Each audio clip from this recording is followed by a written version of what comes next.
মানুষের অনেকে ফাও কথা বলে, ঠিক আছে? হুম আজকে পানিতে মাছ থাকতেন না, মাছ আজকে ডান গাইতে গেলে মাছ কিছু থাকতেন না। হুম কিন্তু যখন মাছ আল্লাহ দেয়, কপালে যখন মাছ মারে নিয়ে যায়, তখন ওই মানুষই বলে যে কত সুন্দর মাছ মারি নিয়েছে, তোমার ভাগ্যটা অনেক ভালো।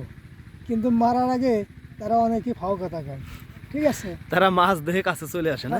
মাছ দিয়ে তারা কয় যে তোমার ভাগ্য তো অনেক ভালো, তুমি তো কাজের লোক এটা। কিন্তু মাছ মারার আগে তা আজকে মাছ পানিতে দেখতেন না। হ্যাঁ, এডে সেডে অনেক পদের কথা না? অনেক পদের কথা বলে।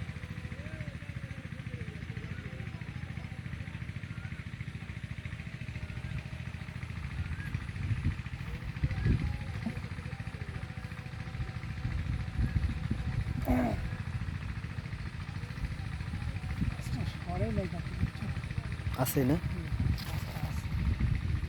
মাছটা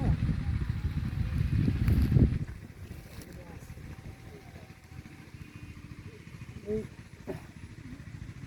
এই এই আদাটা এইভাবে গাঁথতে হবে, হ্যাঁ, হুম। এইভাবে এইভাবে গাঁথতে হবে, তাহলে এবারে গরু মাছের সাথে মোকাবেলা করা সম্ভব। নাহলে গরু মাছে খায় ফেলবে সব নাহলে না? একবারে খেয়াল দেবে। এইভাবে গাঁথতে হবে, এইভাবে গাইতে মুখ লক করে ফেলাইতে হবে। বাদ বাকি আল্লাহ পাকের ইচ্ছা, ঠিক আছে? যা হয়। ওই দড়িটা টান দেন, ফুটে উঠছে।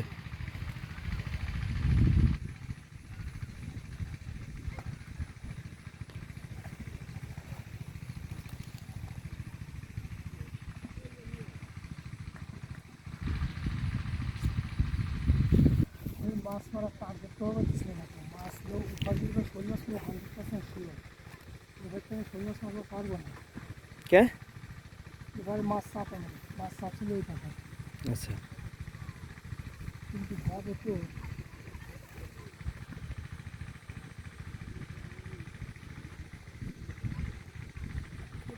কিছু মাছ ছিল।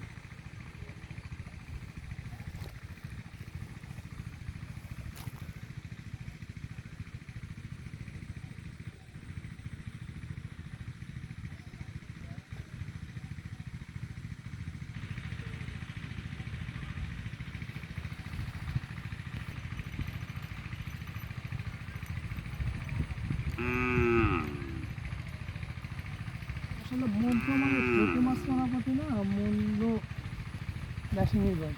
সে মেশিন যে কোন জায়গায় নিয়ম মতন ধরে যে, হ্যাঁ, এই যে দেশে মাছ পড়ছিল না। এই তো আমি কইছিলাম সমস্যা নাই, এবার উঠবে না।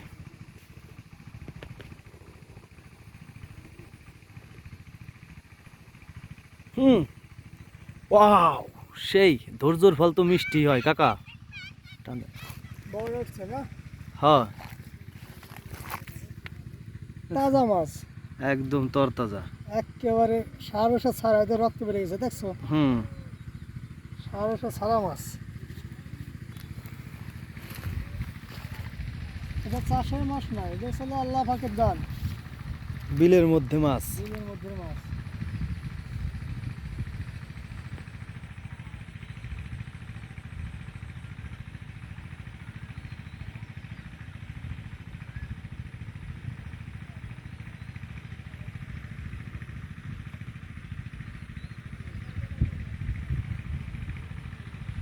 এদের উঠবে, টান দাও। ওয়াও,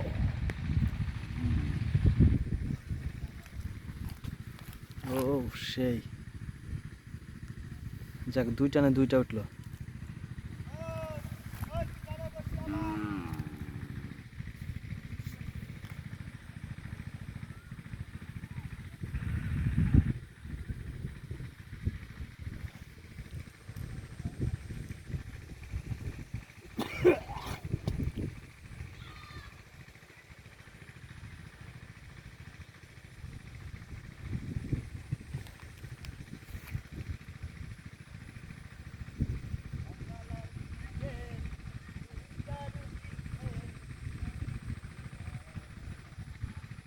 তার বেড়ে গেছে মাছ।